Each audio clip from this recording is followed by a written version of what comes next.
Morning, everyone. We've got some space at the front if anyone at the back wants to come down, but no? Okay. Thanks very much, everyone, for joining, and welcome to people online as well. It's a really good time to have this event, and I guess it's demonstrated by the fact that I think we sold out on in the room tickets before the report, before the report even got published. So that's always a good sign. So just to let you know, people in the room, there's no fire alarms planned today. So if there is one, just follow us outside by the stairs. And also there's some feedback forms on the chairs. So if you're able to fill those out, it's always very welcome. And also people online should get feedback forms as well. So the agenda for today is we're going to introduce the report. David's going to run through the key points from the report, the findings and the recommendations. Then we're going to open it up to a bit of a panel discussion with some questions we've got in advance. And then we're going to open it up to a Q&A session with you guys in the room. And also there's a way that people online can ask questions as well. So welcome those. So yeah, obviously today is launching our report, which we published last week. So why did we do this now? So I suppose we've been having conversations about the retail market needed for the 2030s for a while. How does it need to look? How do we get to a place where we've got a functioning, affordable, clean power market? And also it's sort of coinciding with a few industry events. So we're starting to get some half-hourly settlement data through already. The Ofgem review, which landed last night. So if there's any speed readers in the room, it's very relevant. And also we've got a new smart meter rollout framework, and all this amongst a moment of increased gas price volatility, and also starting to delink the gas and electricity prices while customers are getting more EVs and more low carbon technologies in their homes. So I think the starting point for the report was when you look into the future and the amount of flexibility we're going to need, the amount of customer engagement we're going to need, no change is not really an option. We need more electrification, we need more flex, and we want to push forward that discussion across government, industry and other stakeholders. So the report is sort of a starting point for us. So we do want to build on that. We want to refine the recommendations. We'll be doing that in collaboration with members, but we really welcome your input. And if anyone's interested or had any thoughts after today, we're really keen to speak to you. So I'll introduce our panelists as well. So we've got, to my right, got Katie Milne, Head of Policy and Public Affairs at Utility Warehouse. To the right of Katie is Mary Starks, Vice President of Policy, Regulation and Risk at OVO Energy. And on my far left is Yumann Siddiq, Senior Policy and Regulatory Manager at Ohme. And then on my direct left is David Watson, Principal at BFY Group, who we worked on the report with. So I'm going to hand over to David to introduce the report and go through the findings and recommendations. Thank you very much, Daisy. Yes, I'm David Watson. I'm Principal at BFY. This report started with a simple observation, and that was that the retail market today is being asked to do something that it was never really designed to do. So we've got a retail market which was originally designed for a world where we had commodity-only supply, and it was designed to ensure that that commodity flowed reliably. It tried to solve for affordability and also tried to ensure that we had a market where competition could work effectively. And it did that job reasonably well over time. But that job has changed, and the design of the retail market has not kept pace with that. Much of the debate around the energy transition over the recent years has instead been focused on how we produce energy and the investment that's required in the networks that move energy from point A to point B. But we also need the retail market now to deliver propositions and products that make the energy transition work on the demand side, whether that's electric vehicles, heat pumps, solar panels, batteries, all installed, sold, plugged in and working in a flexible environment. that transition is dependent on energy retailers designing propositions that make that low carbon energy both attractive and work for consumers, but also for investors. And that means designing a market that encourages the investment required to build entirely new business models, whether that's energy as a service, whether it's bundled technology or demand response at scale. Well, we've been working, as Daisy said, with Energy UK to examine whether the retail market is ready for this job ahead. Not whether it can be nudged in the right direction, but whether its foundations are structurally there to deliver this. And in coming together with this report, we've spoken to a number of people in the room here today, a number of people online, suppliers, policymakers, consumer group advocates, and former regulators. And what we found is 4 structural barriers that are preventing the retail market from realizing the potential that we need it to deliver in order to give us the energy outcomes that we need. And so what I'll do is I'll take you through the headlines those now. So these 3 charts here give a picture of the scale of the demand side of what's expected by 2035. So 25 million electric vehicles, 7 million heat pumps, between 10 and 12 gigawatts of flexibility by 2030.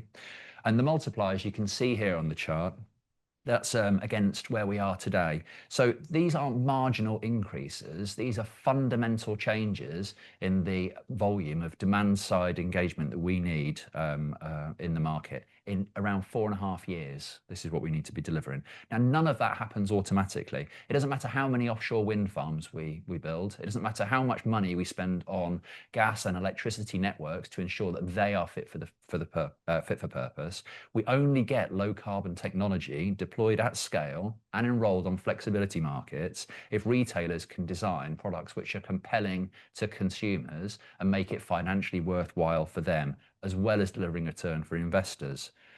The retail market is not some supporting actor in the energy transition. It's where the energy transition meets the demand side. It's where we make meaningful change in the way in which consumers use and interact with energy.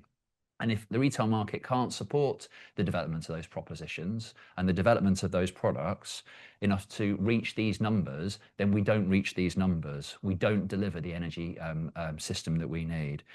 So this isn't just some sort of abstract regulatory problem. It's got direct consequences for the delivery of things like Clean Power 2030, the delivery of our carbon budgets in subsequent years, and indeed the energy transition itself. So the question isn't whether reform here matters, it's what's blocking it and how urgent the problem is. So as part of our work, as I said, we interviewed leaders from across the sector, from a range of different parts, whether that was suppliers, service providers, consumer advocates, former regulators, policy professionals, as well as investors. And these interviews had a common theme, and that was that they each identified structural barriers that prevented the retail market from fulfilling the purpose that it needed to do. And what we did was to be able to group these barriers into 4 specific themes. The first was regulatory burden and complexity. Was short-term firefighting, distributional inequalities, and finally pricing constraints. Now, each one is distinct, but they come together to compound each other.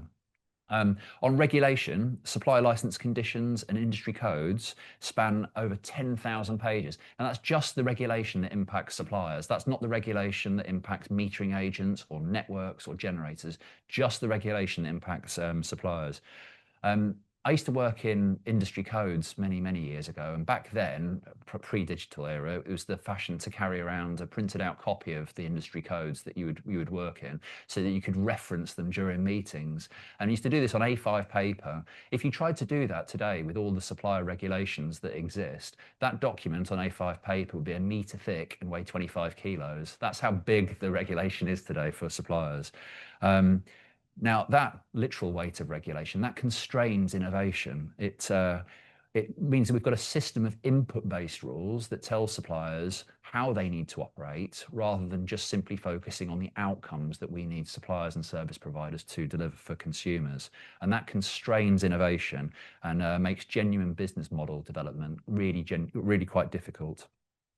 On short-term firefighting, consumers today collectively owe energy suppliers £5.5 billion worth in energy debt. The price cap requires constant attention to both hedging, forecasting, and regulatory engagement. And the consequence of these two things in particular is that management time is focused on the year ahead largely, as opposed to the long-term or even medium-term strategic decisions that we would like energy suppliers and service providers to be focused on.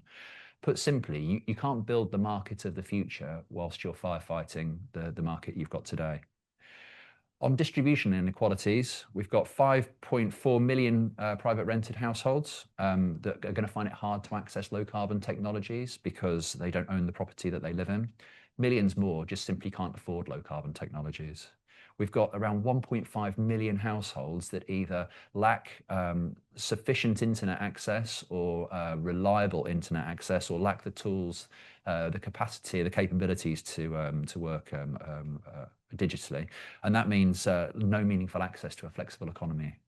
And if we don't address that, we do risk a two-tier system where the benefits of what we're trying to build accrue to the people that can afford a Tesla, can afford solar panels, whereas the costs accrue to everybody else.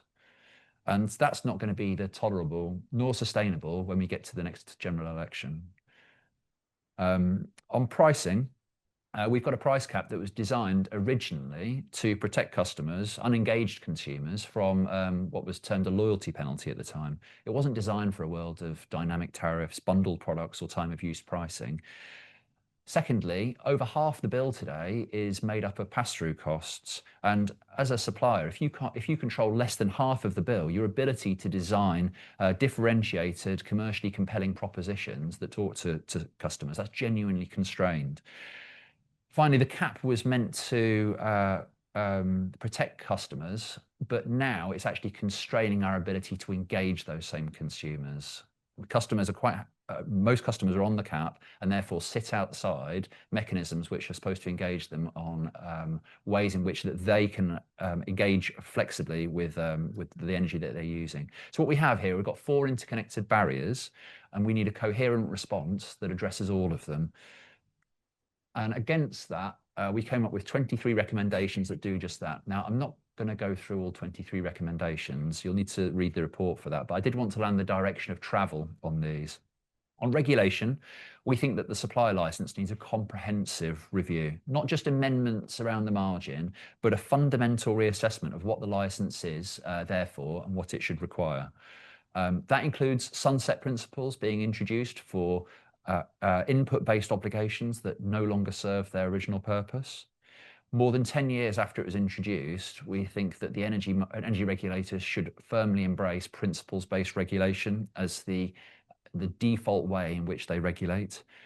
Finally, we also think that regulation should apply to services, not business types. So a supplier is regulated in full by the supply license. Energy service providers are regulated in different ways.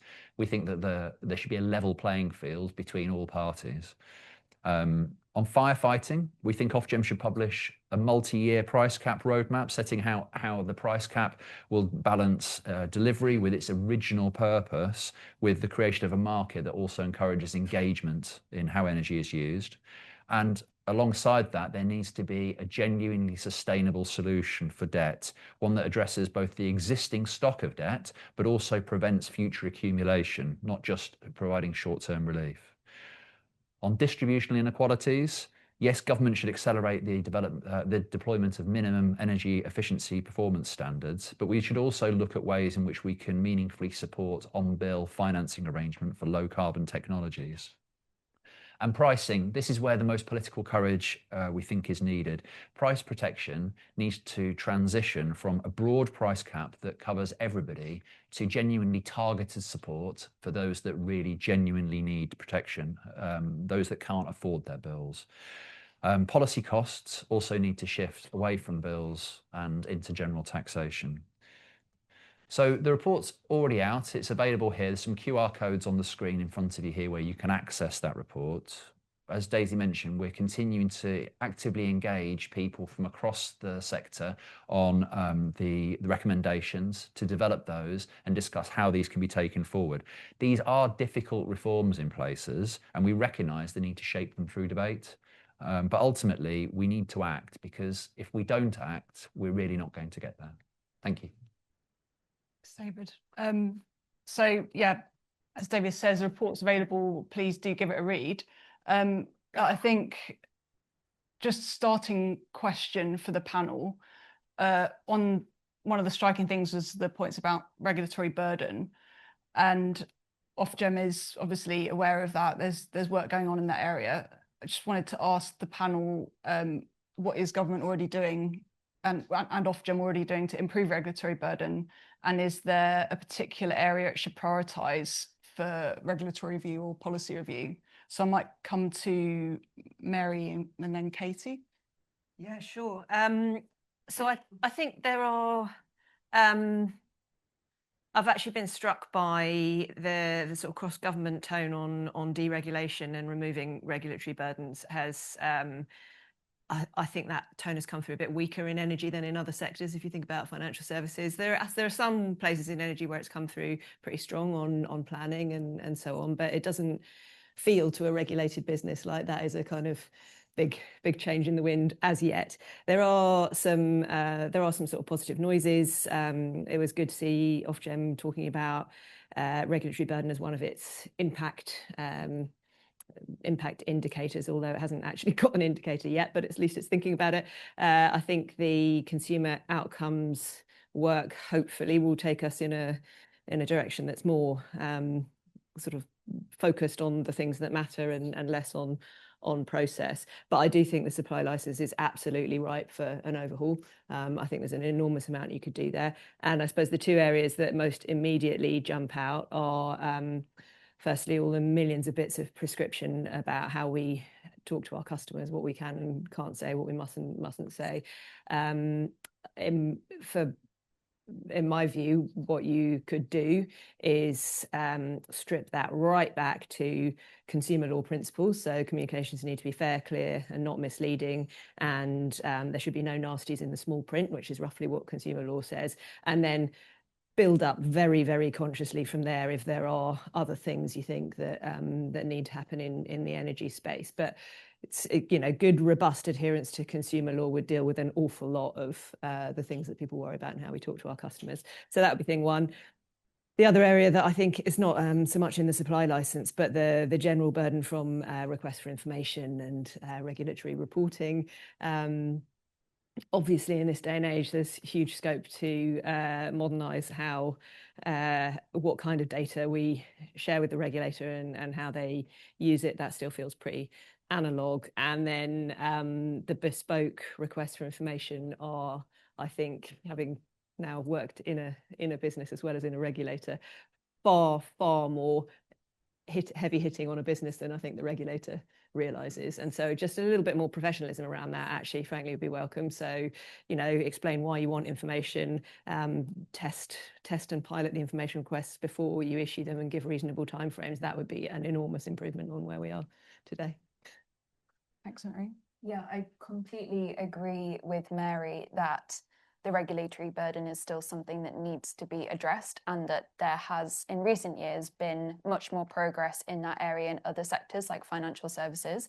So at Utility Warehouse, we actually operate across energy retail, but we also do financial services and telco products as well. So we have a fairly holistic view of regulatory burdens across sectors. And what we have found is that consumer duty has helped in the financial services sector, has helped to reduce that regulatory burden. And it's not a silver bullet. There's still a lot of work that goes into evidencing what good looks like. But in general, it does enable companies to have more space to innovate. This event is very well timed, actually, because yesterday, DESNZ did publish its response to the review of Ofgem. And that is quite a significant milestone because it's probably the most tangible progress that has been made to date on signalling how DESNZ is going to work with Ofgem to reduce that regulatory burden for suppliers. So what's positive to hear is that, firstly, in terms of primary duties, growth and net zero will be given a more equal level footing with Ofgem's primary duty to protect consumers. So that's positive. And secondly, there are signals in there and commitments that Ofgem will do more to review the regulatory burden. And I think what we would really like to see is, as we've discussed and as the report says, a root and branch review of the supply licence. And within that, we would really like to see Ofgem and DESNZ thinking about how we can retain prescription in areas that are high risk and that are extremely important that we get right. For example, prepayment meter practices, billing accuracy, and everything that really supports customers in receiving a fair service. But what we would like to see alongside that foundational prescription is more enabling outcomes. So if we could get to a place where we have a more hybrid regulatory approach, I think that that would be really positive for the sector. Thanks, Katie. And because Utility Warehouse offers sort of bundled services that wrap in telecoms as well. And I don't know if you can, and Mary was sort of talk about how we compare regulatory environments across different sectors. I don't know if there's anything you'd pull out about your experience of the telecoms regulation for us to sort of learn from or? Yes. So I think in general, I would just say that on the telco regulatory side, it's a lot less burdensome than it is for financial services and for energy. We quite often have conversations internally about whether there's anything that we need to be actively pushing for with Ofcom. And quite often the answer is, well, actually, Ofcom's already done quite a lot of work on supporting providers over the past few years. And now the focus is on embedding that new approach. And so what we're able to do is make sure that when it comes to telco, we're focusing on compliance and meeting the new rules that have been put in place. Whereas on financial services and telco, it's more about actually still going through that change. And so telco, I would say, has done a better job at promoting competition, protecting consumers, and we're still going through that journey on financial services and energy. Brilliant, thanks. And just to add briefly on telco, my understanding is that Ofcom has had quite a strong presumption against intervention. Like it's got quite a high bar for intervening, whereas it certainly feels that both in financial services and in energy, the kind of something must be done button is quite easily accessible. It is. It is. It's interesting. Thank you. So the report also talks about flexibility and the fact that it's playing a key role in the market of the future, and suggests light touch licensing for flexibility service providers. And like David was saying, a sort of more of a level playing field. I was going to ask the panel if that reflects their views on in terms of the role of flex in the future of the market and how we get the balance right there. So sort of making sure there's a level playing field without killing a nascent market. So I might come to Yumann first. Sure, thanks, Daisy. I mean, in terms of the role of flex in the future market, I'd just start by saying flex and consumer-led flex in particular is already playing a massive role in today's markets, of course, and that's both flexibility derived from tariffs, but also what we sometimes call explicit flex. That's contractual agreements to shift demand upon request. Both of them work together, and both of them are needed as we move forward to 2030, but also 2030 to 2050 as well. So with that in mind, the impetus to get the regulatory burden and that balance correct is essential. I'd say that regulation in general is a good thing in the sense that if it leads to standardization, which then leads to consumer fairness and a level playing field for consumers as well as for industry, that level playing field for consumers is obviously what we should be driving towards as more of these assets come into people's homes and services come into people's homes. The report mentioned light touch licensing on flex service providers, FSPs, and we are an FSP, so we broadly agree with that as well. I'd say, just to add to that as well, consumer-led flex isn't just about the FSP, of course. It's about the load controller, the Energy Smart appliance, and the FSP. Sometimes they can be the same organization, often they're different organizations. So we generally ask government to consider that regulatory proposal more holistically in the commercial models under all of these different frameworks. And right now, I think what we're seeing with the current regulatory proposals is that they're kind of seeking to drive cost recovery through proportionality in the regs themselves, which is one way of driving proportionality. It's not the best way to drive growth enabling growth enabling cost recovery. And that growth enabling cost recovery is what we need for competition, for customer choice, and ultimately the more costs that can be recovered by all of these different actors, the more benefits and value can be given directly back to consumers. And unfortunately, I just add at the end as well that we've seen recently the impact of not being able to recover costs in industry in this side of the sector with, for instance, EO charging and also Give Energy filing notices of administration, unfortunately. And coming back to the split between FSP, but also load controller and ESA and supplier as well. The ESA/load controller is the one who bears the cost of the asset, maintaining the asset itself, software, firmware, hardware, cybersecurity, the customer app, the customer service related to that product as well. When that goes down, you've got a dumb charger, you've got a dumb heat pump, a dumb battery, and that's useless for consumers. It's not visible to the grid in any meaningful way either. Regulation is good in a level, proportionality is good, but ultimately you want a fair consumer experience. Thanks, Yumann. Anything to add? Anyone from the panel? Any more points on that? Thanks. I'll jump in quickly on that. I mean, I very much agree with that. And I think in a nascent market, you want really solid enabling regulation on the underpinning. So you want a good regime for cybersecurity for sure, data access, interoperability, get those kind of things right. I think you want to hold back from intervening too quickly on either standardizing regulation or sort of preventative regulation. So on tariff design, we're still in a world where all the different retailers are trying out different things. For electric vehicles, OVO's got a subscription product that's based on the customer handing over control to us rather than facing a time of use tariff. Other people have got time of use tariffs. We're all still playing around trying to figure out what customers will go for. And so, yes, right now it is hard to compare offers in the EV market, but I think that's an okay problem to live with for a while we sort of do that experimentation. So I think there's a kind of pacing of when you want to bring the different types of rules in. Absolutely. Thank you. So I was going to, David was mentioning like the amount of debt there is in the market, the amount of time industry spending on sort of firefighting and sort of having to focus on short-term issues at the expense of the longer-term planning and investment.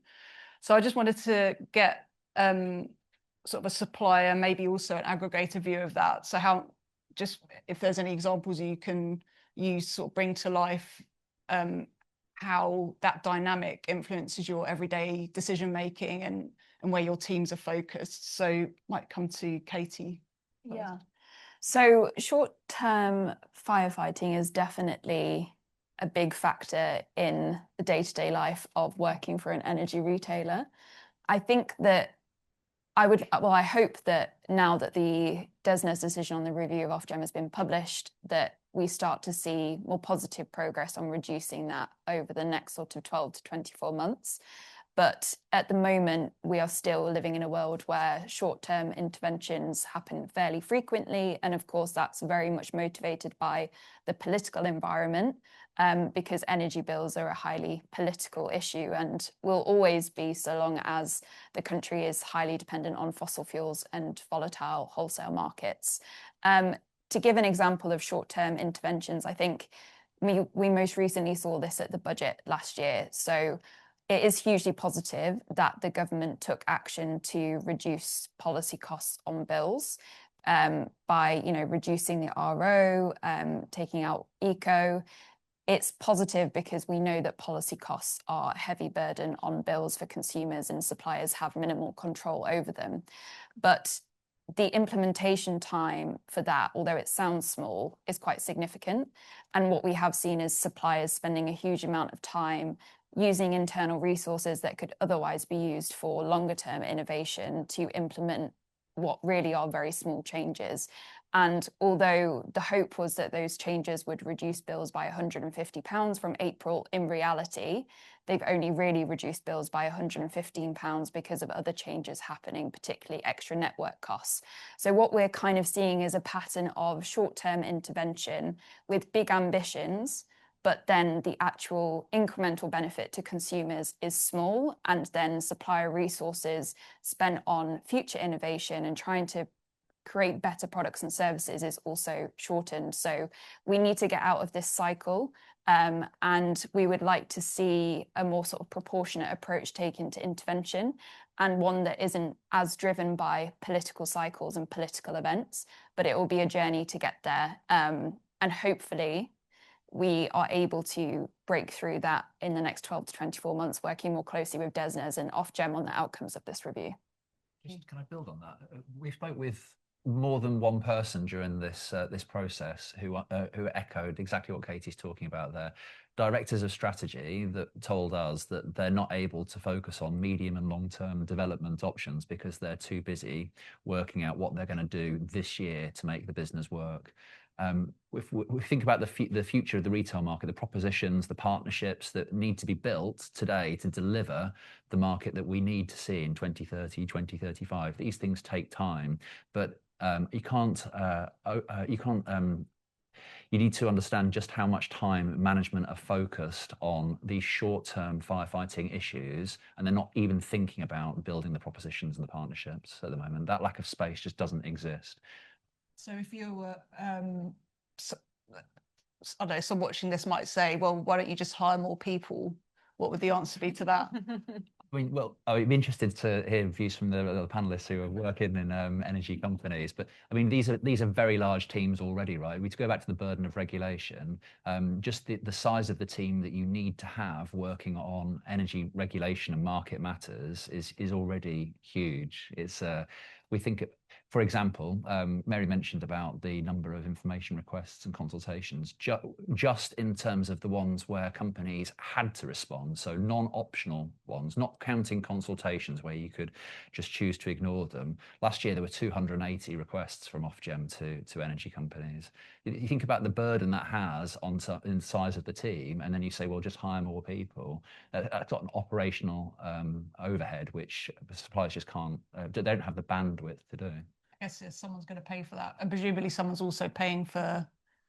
So if you're sending requests to someone in Ofgem, there's an Ofgem team as well that's got to manage them. So yes, exactly. Yeah. Well, we know that in Ofgem themselves that have seen significant increase in headcount. I'm not saying that that's unnecessary, but I think it's another symptom of the fact that we've got a lot of regulatory traffic, as it were. Customers bear the cost of that through higher bills, through higher operating costs from energy companies. Regulation is necessary, but we need to be sure that it's targeted just where it's necessary, and we're not there yet.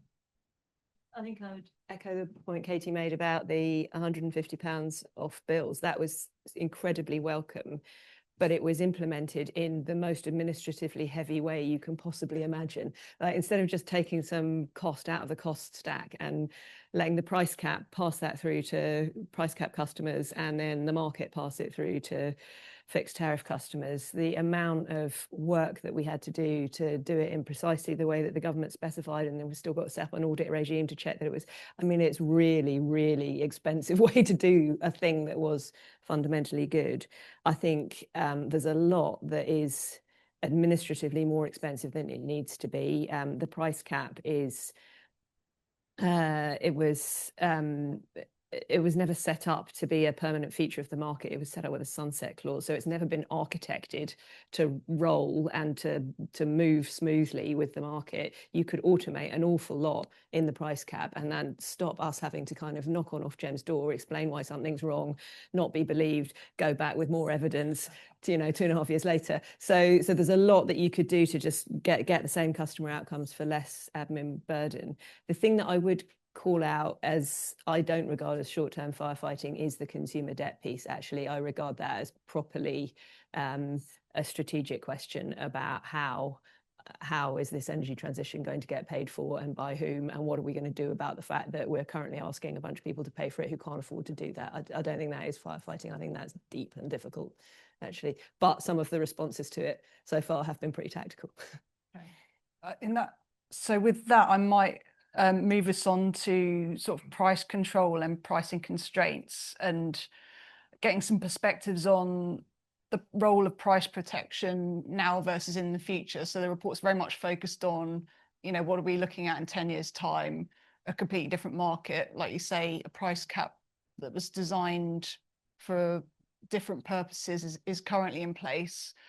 What are your views across the panel, but I guess particularly suppliers, on what that needs to look like, and what recommendations would you make to reform or change price protection? Sure. So I think that it's hard to imagine, I think, at the moment, from a supplier perspective, a world without the price cap, because it has become such a key part of how we do business over the past few years since its introduction. I think we can hope that we will move to a place where there is better price protection in place for consumers that's designed to be price protection. We need to remember that the price cap was introduced at a time when it was supposed to be protecting customers who were disengaged. And now it's effectively a tool which enables the government to demonstrate how it is protecting consumers from volatile price shocks. And I think even though the price cap isn't fully protecting consumers from those wholesale movements, because the price cap is set quarterly, it will still be a big feature of the market until we fully move the system away from volatility, because the government and Ofgem are able to use it as a way of demonstrating how consumers are being protected. And it's something that consumers look to as a sign that they are being protected. So it's hard to imagine in the near term that significantly changing. However, what we would really like to see is more progress on proper price protection in the form of social tariff, or perhaps targeted income-based support. So at the moment, there are features of policy and regulation like the Warm Homes Discount, which provides support to benefits recipients. What we would like to see is much more progress on broadening that out based on income, because a significant proportion of households, I think it's about 40% of financially vulnerable households, are outside the benefit system and are not able to receive support through those schemes. So I think the near-term goal is better affordability support that's designed to be affordability support. And then once that is in place, thinking about how we transition away from a very structured price cap, which is limiting innovation and limiting competition in the market. Yeah, I would agree with that. I think there's sometimes a bit of dishonesty in the conversation around the price cap, where protection and support get conflated, actually. So protection, protects you from being gouged, but doesn't protect you from any movement in the underlying cost. Support is an affordability measure. So I think we should unpick those two concepts. In terms of the price cap and the protection it offers, I think, in my view, it's pretty modest, actually. So it does deal with the loyalty penalty. It protects you from being price gouged if you're disengaged. I don't think it does a brilliant job in protecting you from volatility in underlying costs, actually, compared to a 2-year fix. Get 3 months at a time. The hedging window for the industry as a whole, which was, we'd have hedged the SVT 12 to 18 months probably pre-cap. We're now hedging it 3 months. So actually the nation as a whole is more exposed to short-term volatility as a result of the price cap, not less. So I think we need to sort of cold hard look at that and what it is there to do. I think the one thing that has been incredibly helpful for is as a benchmark. So it's hugely improved the conversation around why prices go up when they do go up. It's very clear. It's clear in the cost stack. So as a tool for transparency and public understanding of what is going on, I think it's been a tremendous success. So I would like to keep that aspect of it, but probably have it migrate to more of a benchmark and more of a backstop and less of a dominant price in the market over time. And if we're going to keep it, I would also like it to stop being 3 months and go back to 6 months, because I don't think 3 months is enough to give customers much protection from anything, frankly. I think as well on price protection in terms of levies, because as the report evidences, there are a large amount of levies on bills that suppliers are not in control of. We need to see more action from the government on a levy cost control framework, thinking about placing some controls and frameworks around how these levies are put onto bills, how they are calculated, what they cost. Because at the moment, with the journey to net zero, we need all of this really necessary investment in the grid, and we need to make sure that that is happening. But currently a lot of those costs are being placed onto bills. So within the next year, we would like to see a lot more action from government on how we can control those costs for consumers, because it will affect affordability in the short term, but also in the medium to longer term, it will affect public support for net zero, which is critical. I might come to Yumann and just sort of pricing more broadly. Is there any sort of big recommendations you'd want to make to government Ofgem? Yeah, I mean, I was thinking about what David said earlier around innovation and partnerships and supplier ability to do that with all the costs. And, you know, it goes hand in hand with the propositions that are coming from aggregators and other service providers, because we always have to work together. So, for instance, we're going to chat about we've chatted about tariffs, normal tariffs right now, demand turn down tariffs, but demand turn up in vehicle to grid will be a huge thing, only if there's money for it. So in the next few years, you'll see, I think we'll see a lot of charge point operators, domestic charging operators, investing in V2G enabled charge points. Of course, the V2G enabled cars market may not move as fast for several different reasons, but you know, you want a product for 10 to 15 years, you want it to work and do all the things you expect it to do. But we can't invest in those V2G enabled charge points ahead of need if we don't recover the costs, and if suppliers can't then also innovate with V2G tariffs, etc., then it's just not going to happen. Okay. I don't know, David, was there anything else that when we were sort of putting the report together that you'd flag around sort of thinking longer term about pricing constraints and what might impact sort of the proposals that are going to that companies are going to put out there? Anything to? Well, just something building on the point you just made, Yumann, and Mary was talking about just the if we have a there's a tension between providing support for customers at a level which is quite a tight margin for suppliers, but also enabling suppliers, on the other hand, to create products and propositions outside of the price cap, which are compelling enough to develop the amount of demand that we need to see in things like smart EV charging. It's difficult for an energy supplier to design, for example, an EV tariff which encourages consumers to have a smart charger, engage in flexibility in the market to the level that government say that we need to see to deliver clean power 2030, if a customer's quite happy just sat here on a price cap where the level of headroom is so tight. So I think if we're redesigning price protection, I think it does have a role, but we need to think about how we design that in a way which doesn't constrain suppliers' ability to engage people. And I think the final point there is that on that engagement, again, we've got this blanket approach to price control today. It's available for everybody. And I think there's a genuine case to say who needs to benefit from price protection, who is it that can't afford energy, and who is it therefore that price protection is aimed at, therefore to enable the rest of us to engage, or to be frank, to pay the price of not engaging and the price that the cost that puts into the market. Okay. On the engagement point, I know Yumann, you've been working on the CrowdFlex project and looking at engaging customers in flexibility and improving customer value. I don't know if we want to give a quick summary of that. Yeah, sure. So CrowdFlex was a SIF-funded innovation project, and it was NISO, Ohme, and Ohme who were the primary partners alongside a wider consortium as well. And it was the UK's largest consumer-led flex trial. We think Europe's potentially world's, but that will need fact checking, of course.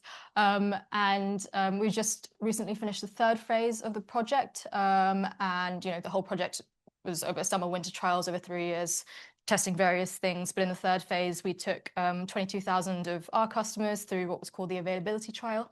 So we basically gave them incentives to plug in more often. Why do you want to plug in more often? Because the more you plug in, then the more flexibility we have and other providers have, including suppliers, to shift that demand essentially. And then the more dispatch to NISO signals. And on consumer engagement, so we recruited consumers through a range of different social science means, so green messaging, financial messaging, scarcity messaging, and social norms. We found that more people were interested in participation through the green messaging than financial, and those consumers, those participants were more likely to stay engaged after the project as well. And during the project, but overall only 5% of participants, like there was only a 5% dropout rate anyways across the project, so fairly high then. In terms of how we kept customers engaged during the project, our messaging, direct messaging was very simple. It was just plugin Pay Less. But we did have much more detailed messaging on a dedicated website. So lots of myth busting, lots of info on how this helps the grid. We had a CrowdFlex Spotify playlist that's now been taken down, but I'm sure it had a really big impact. We had like Christmas theme challenges, etc. And just looking at distributional inequalities as well. Ohme is Motability's primary domestic charging partner. So a lot of participants in the CrowdFlex trial were Motability customers. The Centre for Sustainable Energy did a qualitative survey post-project. And so a lot of participants reported having at least one health condition and were more likely to be financially insecure than other participants. And the Centre for Sustainable Energy report pulls out some really good qualitative evidence on the value customers got from vouchers. So we're not an energy supplier, so we couldn't give credits on energy bills, of course. So instead, we incentivize through vouchers. And there's one quote that I quite like from the report. It's a participant who noted that she used one of the vouchers. You can choose from a range like Amazon food, shopping, etc. She used one of the vouchers to get arts and craft supplies, which then helped her when she was feeling particularly unwell.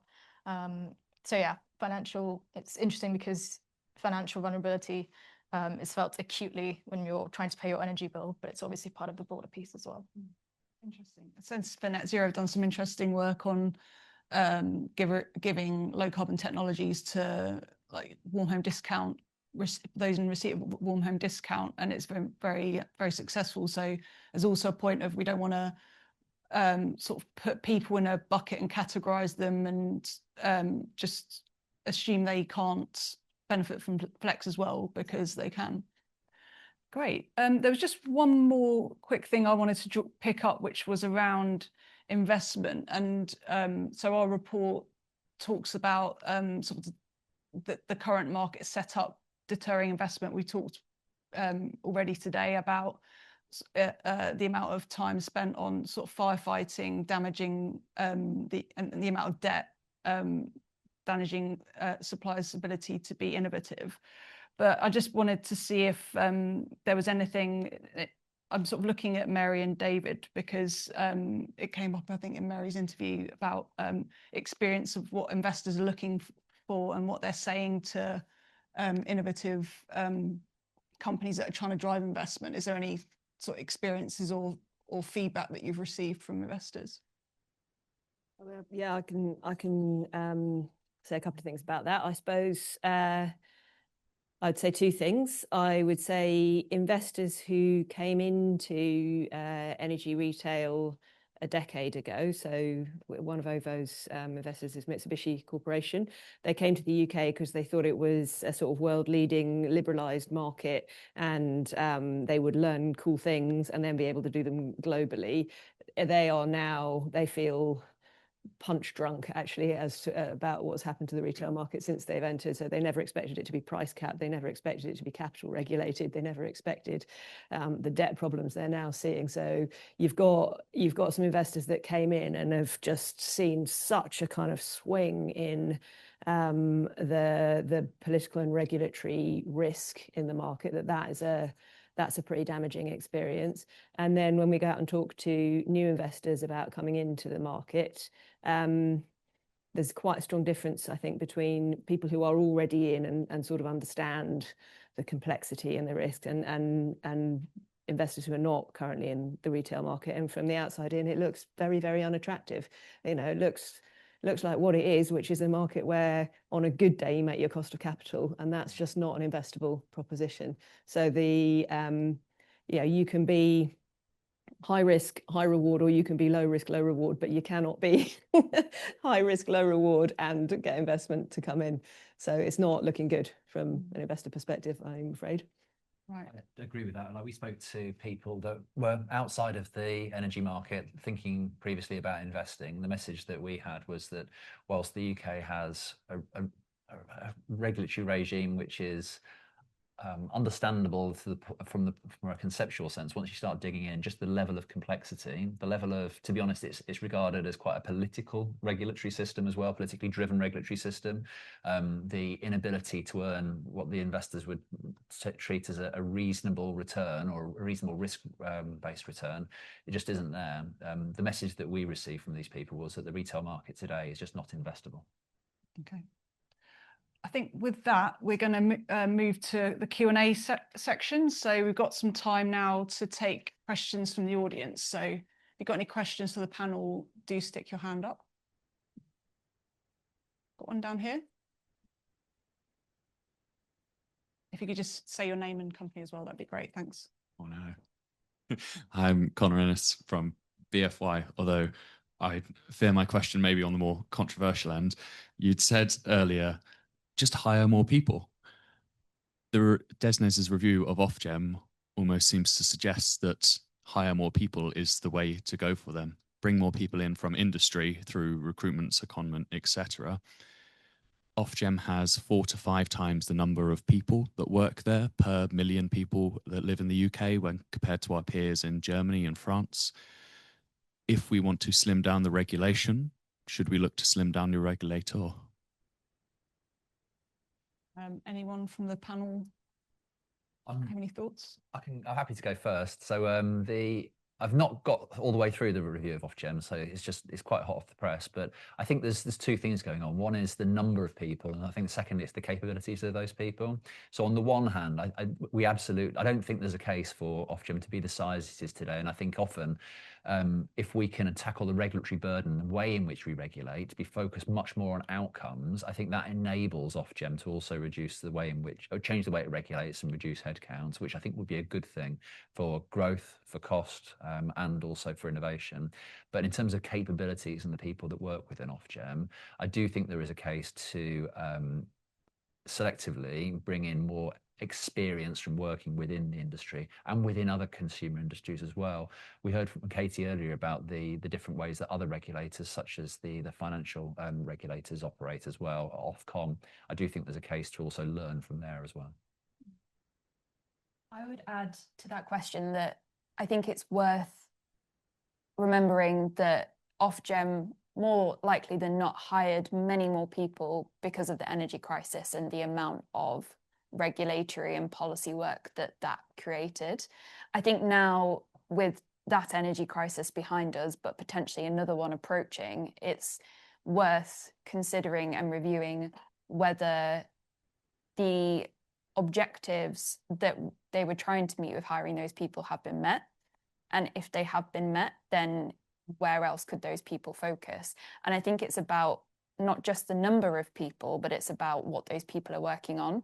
So long as we can stick to the forward work programme and suppliers can have certainty that the people at Ofgem are sticking to that programme, then we can have more stability in our operations and plan ahead for the future better. I think it's when we have lots of people working at a regulator, maybe focusing in areas that aren't a huge priority, then that's where we can get problems because we're being distracted by different things rather than focusing on the plan that has been decided. Thank you. Any other questions in the room? Got one down the front here. Thank you. Nicholas Rubin from Alexon. I had a question for the panelists about what good looks like in terms of service-based rather than business-type-based regulation. So there's a keenness for supply license review. I'm sort of particularly interested in how that review might sort of solve the tension between suppliers and other service providers that's sort of rumbled along for many years, particularly in terms of how suppliers carry many of the responsibilities and liabilities, and the sort of entry service providers maybe avoid that. Can you sort of elaborate on your thoughts on what good might look like within a new sort of supply license model and how you balance that tension? No. Mary or Yumann, maybe? I mean, I can have half a go at it. I'm not sure I can answer your question in full. I think from an activity-based regulation point of view, the financial services regulation is actually pretty well architected. So you've got a primary legislation that says if you need an authorization, then there are some obligations that come with that. But the activities that require authorization are kept in secondary legislation. So when someone comes up with something new, so in the case of financial services, crypto, or in the case of energy, I don't know, vehicle to grid, there's a new thing that no one had ever thought of before. It's not totally frictionless, but it's relatively simple to add for the government to add to that list. And then the responsibility for deciding what you do with, how you regulate in a proportionate way is with the regulator. Now, I'm not saying that this has resulted in perfectly streamlined, beautiful financial services regulation, but it does mean that if you have new stuff come up, you don't have to wait for a legislative window for new primary legislation. And that, I think, is a real strength of the financial services architecture. I think Mary actually touched on this a little bit earlier, thinking about, what are the different roles of each of these actors. I think Mary pressed on, regulation, standardization of things like cybersecurity. And cybersecurity for the device is different to cybersecurity for the load controller, to cybersecurity for the flex service provider, whether that's this energy supplier or otherwise. So I think a proper look at each of those three different actors and what role they actually play, not just for the system, but also for the consumer. So thinking more broadly in terms of how can the regulator try to change its approach. I think it's also always good to understand that flexibility is not the first use case for that device for the consumer by any means. And I think we sometimes consider it like that. We sometimes consider it like that. But for the consumer, it's not going to be why they get that product. Any other questions in the room? We've got a couple online as well. Just one here, Lizzie. Hello, thank you. My name's Lizzie. I'm from Tesla. I wondered how coherent you find the changes being made by NESO and the DNOs to create and use flex markets, and how that filters through to suppliers and FSPs and their ability to innovate and design tariffs around those changes that the flex markets are designed to create. Any thoughts from suppliers or? So, with DNOs and NESO, so we've now got the market facilitator that Ofgem is just, that Alexon is responsible for, and it's going to standardize some of these differences between the markets to make entry much more effective for providers like us. That process has begun, but there's a long way to go. I'm sure, as Tesla as well, with different DNO markets, it's just the resource and admin trying to tackle the differences between entering into these different platforms, etc., is unmanageable, especially when you are from a provider which has a much smaller team. So in lots of flexibility service providers, for instance, who aren't energy suppliers, but also potentially in suppliers as well, the majority of our team or our company is customer service. A very small portion of our team focuses on flexibility or energy more broadly. It's tiny. So the admin process going through each of these different markets and then participating in these markets effectively is just too much right now. So that standardization is very much needed, but it's happening. Same experience very much. So there's nothing sort of there's always a sense that it's coming and that we will get there, but net zero, race against time, it's not moving fast enough, right? So I think there's more that can be done to speed that process up. Got a question from the online audience. Consumer trust in the sector remains fragile. How do you ensure consumers remain confident to engage if a lot of regulation is removed and the price cap is stripped back? If financial services removal of prescriptive rules was accompanied or enabled by a higher overall standard via the consumer duty? I don't know if anyone wants to take that, maybe David? Give a headline response. When we talk about stripping back your regulation, we're not necessarily talking about stripping back consumer protection. What we're talking about is just a different way of delivering these things. So instead of a regulator telling retailers how they should run a retail business, you set and define specific customer outcomes, whether it's fairness, whether it's customers understanding their energy, people being able to engage with the market, and then you allow retailers, experts in developing retail propositions, solutions to work out the best way of delivering those outcomes and innovate around those and compete on that innovation. So I don't think this, if anything, I would say that a shift to this, a different regulatory approach could actually be a tool to increase trust in the market as opposed to detract from it. I agree with that, because when Ofgem published its call for input on a outcomes framework for energy retail regulation, that was accompanied by the consumer research that it had done to inform the draft outcomes. And the overriding sort of outcome from that consumer research was that when consumers were asked what good outcomes would look like for the energy retail market, the majority of what they said related back to value for money and affordability. And in a retail market where we are very vulnerable to volatile fossil fuel prices, it's absolutely imperative that suppliers have as much space and time as possible and as much investment as possible to innovate, to create those affordability solutions. And so we need to see a shift towards an outcomes-based approach as critical, because it could enable suppliers to innovate more in that space and deliver the outcomes that consumers want. And I did a quick word search of the Ofgem review published yesterday of the word outcome, and it was in there, I think, 120 times. So Yeah. I guess we're aligned on that one, Yeah. which is positive. We are running slightly over time, so I'm going to have to wrap up, I'm afraid. But thank you so much to the panelists. It's been a really good discussion. Thank you to everyone that's joined today, and thank you for your questions. Just a reminder of the feedback forms that you either got on your chair or in your inbox. And also we got loads of croissants. So if you need to carb load before you cycle to your next meeting because of the tube strike, just load up. And thank you again.